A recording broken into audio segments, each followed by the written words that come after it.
Halo, Assalamualaikum warahmatullahi wabarakatuh. Perkenalkan, nama saya Dewi Silvianisi dari kelas pemasaran A503. Pada kesempatan kali ini, saya akan mempresentasikan tentang evaluasi sistem informasi manajemen. Let's watching!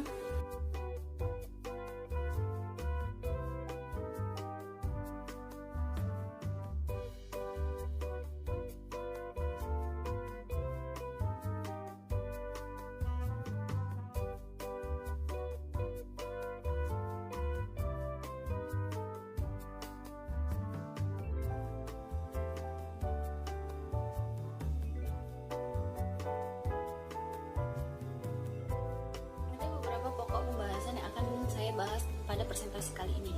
Yang pertama adalah pengertian evaluasi sendiri. Evaluasi adalah suatu proses menjelaskan, memperoleh, dan menyediakan data yang berguna untuk menilai suatu tindakan atau suatu pelaksanaan program yang telah berjalan dengan baik.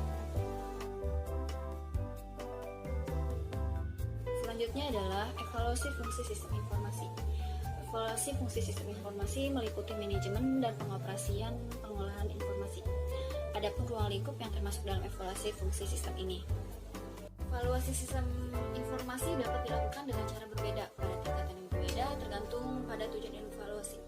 Tujuan evaluasi antara lain adalah untuk menilai kemampuan teknis suatu sistem pelaksanaan operasional dan pendayagunaan sistem.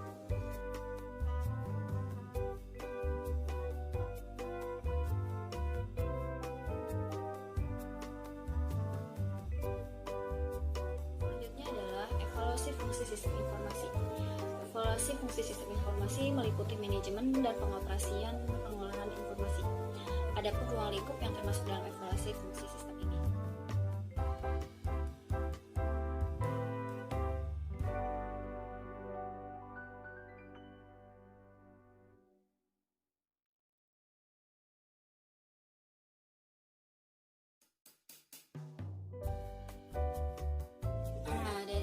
Fungsi pengolahan informasi itu sendiri ada beberapa hal yang harus dievaluasi. Yang pertama ada pengembangan dan pemeliharaan suatu rencana induk pengembangan. Yang kedua ada anggaran prosedur lain untuk alokasi sumber daya dan pengendaliannya. Yang ketiga ada prosedur laporan manajemen untuk mengidentifikasi dan memperbaiki pelaksanaan yang kurang memuaskan.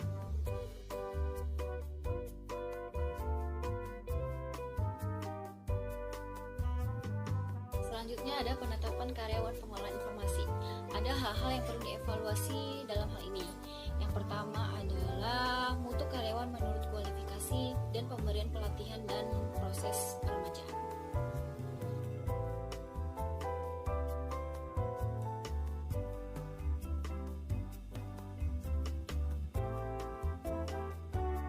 Juga ada proses pengembangan untuk aplikasi baru. Hal yang perlu dievaluasi dalam hal ini adalah standar dan daur pengembangan, juga pengendalian manajemen proyek.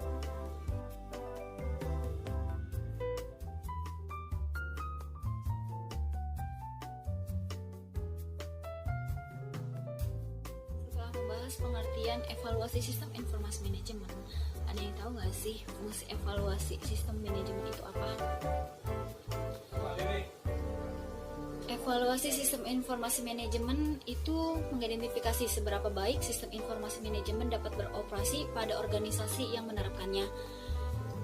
Jadi sistem informasi ini diterapkan untuk memperbaiki prestasi organisasi di masa mendatang. Evaluasi fungsi sistem ini sendiri meliputi 1. Evaluasi sistem perangkat keras atau perangkat lunak yang masih berlaku. Ada juga evaluasi sistem perangkat keras atau perangkat lunak baru atau pengganti, dan ada juga evaluasi aplikasi sistem informasi manajemen.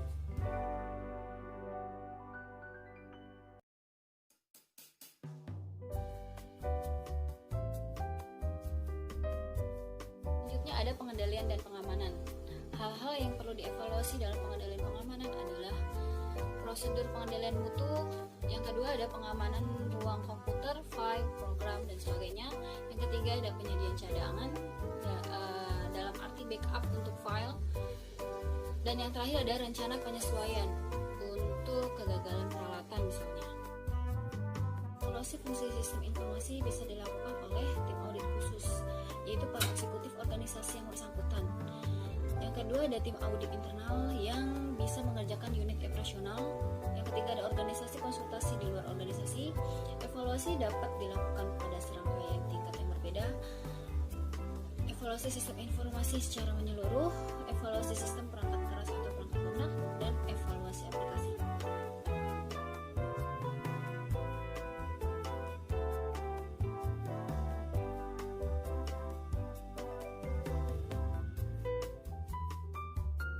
Selanjutnya adalah evaluasi sistem perangkat keras dan perangkat lunak yang masih berlaku.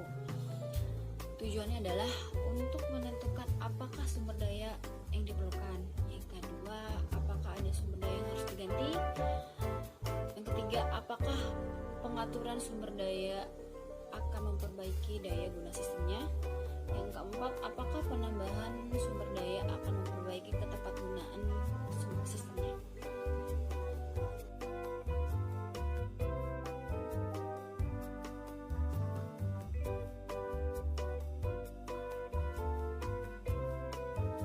Ada contoh-contoh hasil tindakan evaluasi. 1. Penambahan saluran data baru. Yang kedua, ada penggantian suatu saluran data kecepatan rendah dengan berkecepatan tinggi. Peniadaan suatu saluran data yang tidak dipakai. Ada penambahan kapasitas ingatan utama. Perubahan dalam unit ingatan piringan mengetik. Perubahan dalam organisasi ingatan piringan magnetik. Perubahan dalam perangkat lunak manajemen data dan penambahan spooling perangkat lunak.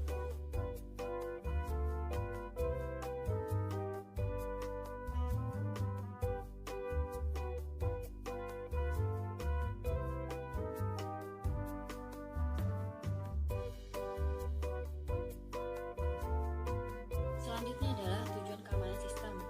Jadi keamanan sistem memiliki 3 tujuan utama. Yang pertama ada kerahasiaan. Jadi organisasi berusaha melindungi data dan informasi dari pengungkapan orang-orang yang tidak berhak. Yang kedua, ketersediaan. Jadi tujuan CBS adalah menyediakan data dan informasi bagi mereka yang berwenang untuk menggunakannya. Tujuan ini sangat penting untuk sistem CBS karena berorientasi pada informasi. Yang ketiga ada integritas. Semua subsistem CBS ini harus menyediakan gambaran akurat dari semua sistem yang diwakilinya.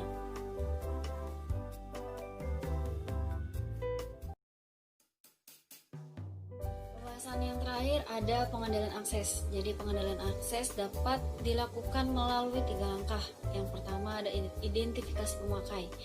Jadi pemakai mengidentifikasi diri sendiri dengan menyediakan sesuatu yang dapat diketahuinya, seperti kata sandi. Identifikasi juga dapat dilakukan meliputi lokasi pemakai seperti nomor telepon atau titik masuk jaringan. Yang kedua ada pembukti keaslian pemakai. Jadi setelah pemakai mengidentifikasi awal terlewati, pemakai membuktikan hak akses penggunaan sistem dengan menyediakan sesuatu yang dia punya, seperti smart card, token atau chip. Yang ketiga ada otorisasi pemakai. Seseorang akan diberi wewenang hanya untuk membaca suatu file, sementara yang lain mungkin hanya diberi wewenang untuk merubahnya.